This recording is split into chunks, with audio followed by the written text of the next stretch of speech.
hejuru mu misozi y'ibirunga. Mbere y'uko isi itangira kwita ku ngagi, umugore umwe yazamutse umusozi ariko ntiyongeye kumanuka. Mu myaka y'1960 mu misozi y'ibirunga, imvura igwa nk'inshinge, icyondo cy'imbira ibirenge, ibicu bihisha impinga za Bisoke na Karisimbi, aho n'abagide bakurikira ibirenge by'inyamaswa bayoba inzira. Umunyamahanga yubaka inkambi, si indwanyi, si umwamikazi, umuntu wenyine usanzwe yitwaje ikayi yo kwandikamo aho kugira ngo yitwaze intwaro. Ingagi zo zari zimenyereye abantu nk'abicanyi, abahigira inyamaswa mu buryo butemewe, imitego, urusaku rw'amasasu mu gihugu. Ese yizeraga ko izi nyamaswa nini ari mbi kandi ziteye ubwoba.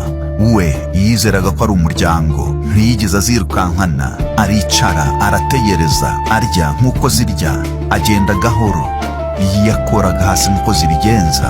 Iminsi ihinduka amezi, ingagi zitangira kudahunga. Silverback imureba mu maso ntahunge, icyizere kiratangira. Aziha amazina, areba abana bazo bakura, yiga amajwi yazo, agahinda kazo n'ibyishimo byazo. Ishyamba ritangira kumwemera, abaturage bamwita umugore uwa wenyine ku musozi. Ariko umusozi si uw'ingagi gusa. Abahigi bagenda nk'ibisambo, imitego y'icyuma, imihoro, imigozi yishe munsi y'amababi. Umunsi umwe ingagi nto iricwa, ishyamba riraceceka. Hanyuma ikintu gihita gihinduka muri we, areka kuba umushakashatsi gusa, ahubwo ahinduka umurinzi wazo. Atwika imitego, ahangana n'abahigi, atabariza mu gihu. Bamwe bamwita intwari, abandi bamwita dangerous. Abamurwanya batangira kumukurikirana rwihishwa. Yubaka amatsinda yo kurinda ingagi, ategura uburyo bwo kuzibungabunga, yandika amabaruwa arenga inyanja. Isura ye igaragara mu bitangazamakuru byo hanze. Isi amaherezo ibona ingagi zo mu misozi. Ba mukerarugendo batangira kuvuga izina rye buhoro. Abashakashatsi biga imirimo ye, ariko kwamamara kwe kuzana ibyago.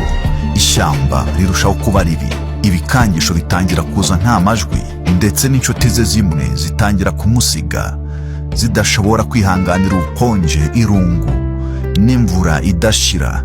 Ariko we arahaguma. Ijoro rimwe mu kwezi k'Ukuboza, umuyaga warahuhaga ku buryo budasanzwe.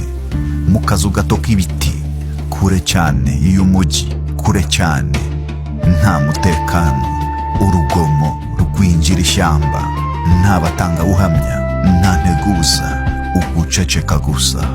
Umusozi ubyukira ku mahano, isi irarira. Bamwe bashinja abahigi, abandi bashinja icuruzwa ry'ingagi rya rwihishwa. Bajyana abana b'indagi mahanga, abandi bakavuga ko ari inyungu z'inda nini. Hari abavuga ko ukuri kwasibwe n'igihugu.